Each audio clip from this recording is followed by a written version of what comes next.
ఏంట్రా ఈ మార్కులు? అంతకన్నా ఇక రావట్లా. రావంటే కుదరదు, రప్పించుకోవాలి. నేను రమ్మనే పిలిచా, కానీ అవే రావట్లేదు. మార్కులు అనేవి పిలిస్తే రావు, చదివితే వస్తాయి. చదివినా రావట్లేదమ్మా, ఏం చేయను? ఏదో ఒకటి చెయ్యి, కానీ మార్కులు మాత్రం రావాల్సిందే. మరి స్లిప్పులు పెట్టి రాసానా? ఏంటమ్మా అలా పీకా? మరి ఇలా స్లిప్పులు పెట్టి ఎన్నాళ్ళ నుంచి రాస్తున్నావురా? చదువు అనేది విజ్ఞానాన్ని పెంపొందించుకునే ఒక ఆయుధం. దానిని ఇలా అడ్డదారులలో తెచ్చుకోవాలనుకోవడం అవివేకం. మరి అలా చాలా మంది పాస్ అవుతున్నారు కదమ్మా.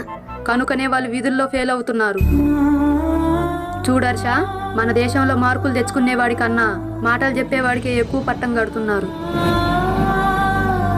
ఇది ఇలా ఉన్నంత కాలం నిజమైన ప్రతిభావంతులకు అవకాశాలు తగ్గుతూనే ఉంటాయి.